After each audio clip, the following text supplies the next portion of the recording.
Hey guys, welcome back to the channel. Today we're in my basement. As you can see behind me, this is where I store everything. The reason I'm making this video is because I have these carpenter bees outside flying in the backyard, which are making it a little difficult for us to enjoy the backyard now that we're in the spring, because they tend to be a little aggressive. Now, you're watching this because you have the same problem. You should know what carpenter bees are. They basically just bore holes on any wood surfaces in your property, whether it be your deck, your shed, or even your home. They can be very destructive. So I've been looking around for ways to control them, and I found this way to do it. And I wanted to show you guys a video on how to make this yourselves with just a couple of dollars, if you have the tools to cut material and prepare it. And if not, then guess what? I'll be making quite a few of them, and I will be selling them. So I'll leave a link for you guys down below if you're interested in just buying one that I've made, or if you just want to go ahead and build it yourself. So I'm going to go show you how to do it. Keep watching. Oh, by the way, no bees will be harmed in the making of this video, but they will be after we're done. Stay tuned, guys.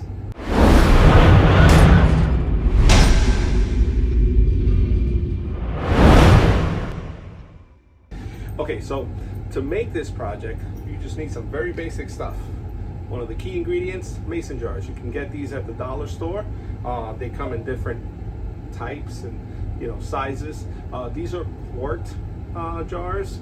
It's the basic one. This is a little pretty. Doesn't really matter as long as it's a glass jar. It helps. I know some people use plastic, but I'm using glass. Besides that, you're gonna need some masking tape, pardon the noise in the background. A couple of screws. These are some leftover 1 1/4 inch screws. The length is really not critical, although you don't want something extremely long. I'll show you how we're going to use these. You're going to want a drill. You're going to need a measuring tape. In my case, I have both the measuring tape and the square because I want to be able to draw a straight line, but not necessary. Other than that, you're going to need a pencil to mark with, and you're going to need 2 spade bits. This is a 1/2 inch bit and a 3/4 inch bit. And last but not least, oh wait, I almost forgot, you're going to need some sort of chop saw or some way to cut the wood, whether it be a hand saw, miter saw like I'll be using, whatever works best for you.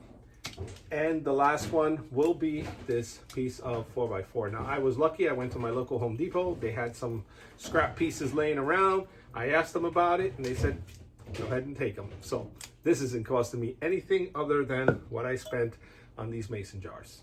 And the rest of the stuff, like the screws, is stuff I had laying around anyway. So let's get started with this project. The first thing we're going to be doing is we're going to start by measuring and cutting our 4x4 into 5-inch lengths. So we're going to grab the first one here. We're going to use we can use this guy here. I do have the measuring tape, but you kind of want to start about 5 inches down.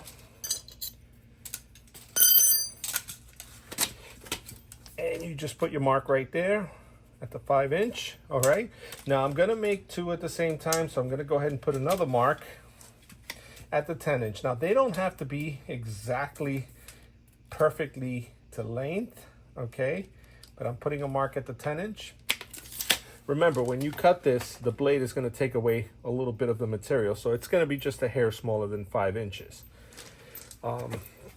Then, of course, I'm going to use the square here to go ahead and just mark the line where we're going to be cutting.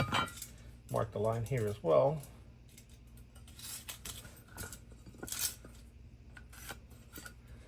Okay, so right here we're going to have the 2 that we're going to be making,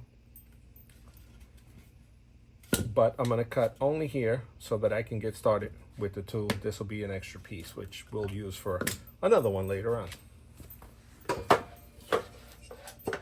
I'm going to go ahead and get this perfectly centered there. Now I know a lot of you are going to mention that the blade guard is not here. Don't worry about it. This is just how I roll. I don't recommend that you remove your blade guard.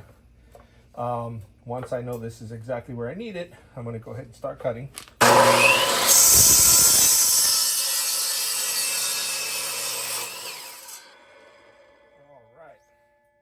right, so that's the extra piece. Now we've got the length that we need here. to make the two, okay? But before we go ahead and split these two apart, we're gonna go ahead and just put some little bevels here. This is not necessary, just makes it look better, that's all. So I'm gonna use my bevel here and change this over. It doesn't have to be, again, you can use your coal, 30 degrees, 45 degrees, whatever you like. This is just more for looks than anything else. We want to start this bevel at about a half inch from the bottom. I think that would be good. Is it a half inch, quarter inch? Yeah, the bevel will be nice at about a half inch. I'm going to put a mark at the half inch. Just kind of put my pencil there. Hold it there and just scribe across.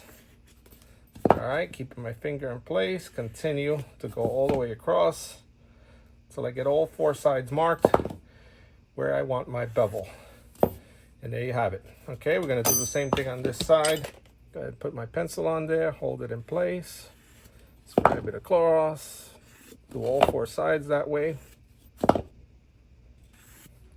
And we're good. We're ready to cut our bevels on this. Again, this is all just for looks. Here we go.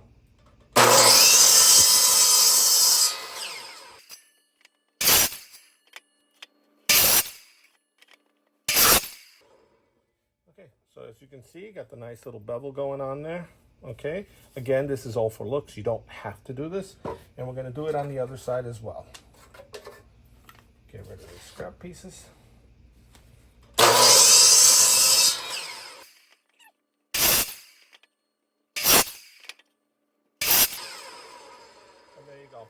Got the nice bevel going on the opposite side as well. Now, after the bevels are done, now we're going to go ahead and cut it. Make sure that we center this back up to a 90-degree cut. Now we're going to go ahead and cut this into the two pieces to make the two separate bee traps.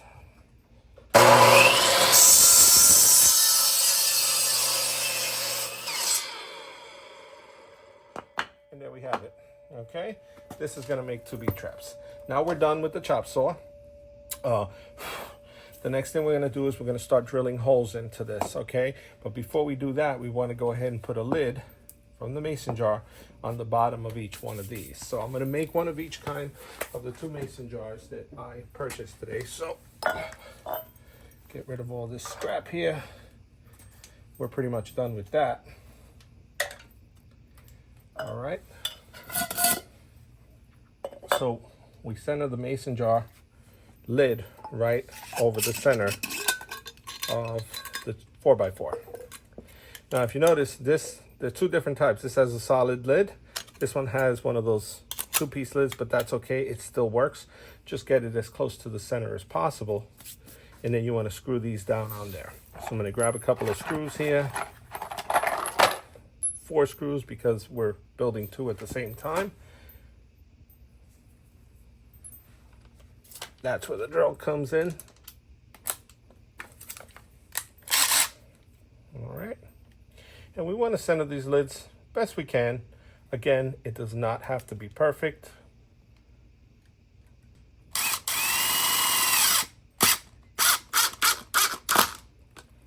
Now, you don't want to go all gorilla on this because these are very soft lids. You just want to be able to hold the lid in place. That's pretty much it. Now, if you notice, I'm putting these screws towards the corners of the block. And the reason I'm doing that is because I don't want it to interfere with the holes that we're going to be drilling later. So here, the first one is on there with the lid. And just to test it out, we'll put the jar on there. Bam, there you have it. All right. Let's drill the next one into place. This one here. And then we'll be ready for the next step. Again, just center the lid as best as possible. It doesn't have to be perfect, but make sure you put these screws towards the corners of the block. That's it.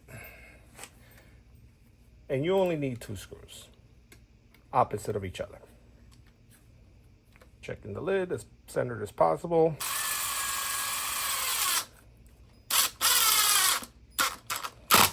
You don't have to pre-drill the holes because the screws will make their holes on the lid as they go in. Now this lid is for the square jar that I have here. We're gonna test it out.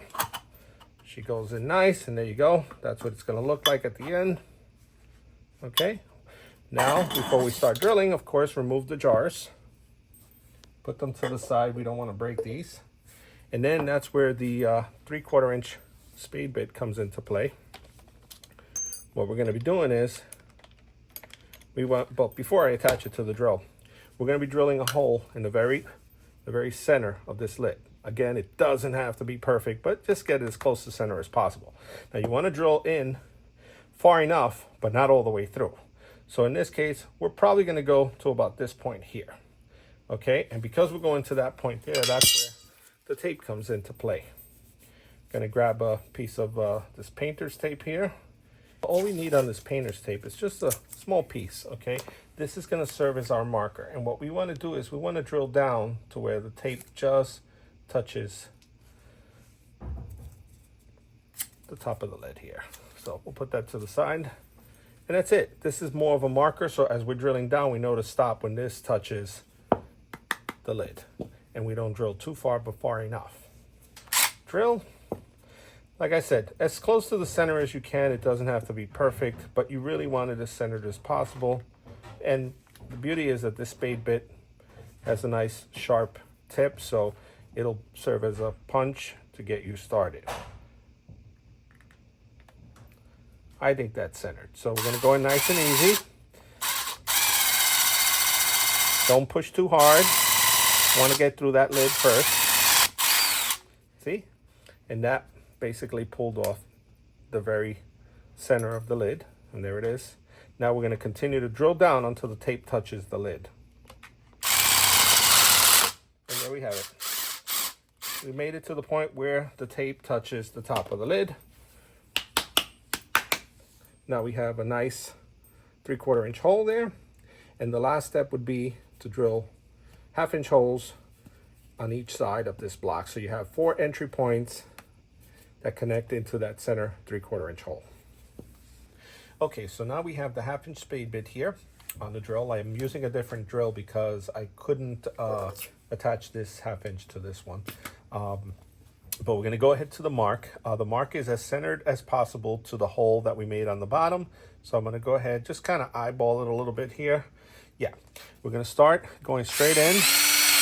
Once we get in, we're gonna tilt it as we're drilling, and we want to go in kind of at this angle, okay, until you feel that you have reached the hole, and you'll know because the drill bit actually loosens up.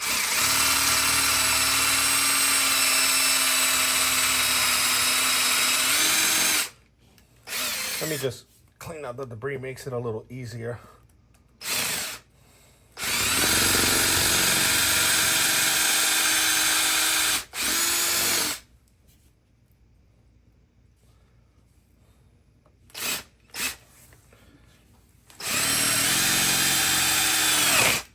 Yeah, it's all of a sudden you just don't feel that resistance anymore. That's when you know you've made it into the hole that you drilled in the middle. So now that we've got that done, we're going to do the same thing on all 4 sides. Okay, so now I have completely drilled the 4 holes, 1 on each side, and these holes are at an angle upwards, okay, and they all meet in the center here.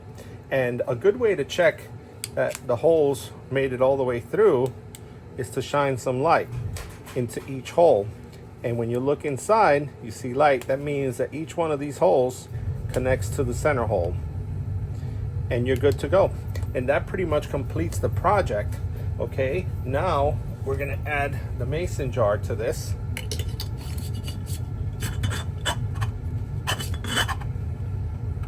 Once the mason jar is attached, you're good to go. The next thing we'll do is just kind of put some sort of a hook here so that we can hang this wherever they're hanging out. And what they're gonna do is they're gonna go in through these openings, and when they get to the center hole, they're gonna work their way down because they see light coming through here. Once they're in this jar, there's no coming back out. They're gonna get trapped, okay? And remember, because their center hole, the one in the middle, is bigger than the ones here, they're going to go in this way, but they're not going to be able to come back out, and they're just going to go in through the larger opening, which is a center hole that only leads to the jar. All right, so I just happen to have some of these chains laying around that have a hook on the end. I just like to save all kinds of hardware. And what I did here on the top here so that I could hang it, I used one of these staples. These are like the staples that are used when you're putting electrical wires, when you're running electrical wires. So I put one up here, and basically what I'm going to do here is just kind of hook it up and hang it outside and invite the bees over. Again, if you guys want to make this, it's very easy to make. If you don't want to make it, then go ahead and send me a message down below. I will be listing these for sale, and I'll share the link with you so that you can pick one up from me. I appreciate you not only supporting my channel, but it would be great if you support me by purchasing one of these from me if you just don't want to build it yourself. Okay, so here I have hung up the first one against the railing on the deck because I've seen activity on both this side and that side, so I'm guessing there are two females living inside these boards, so I'm hoping to catch them. And then during the day there's a drone, one of the males, that likes to hang around here.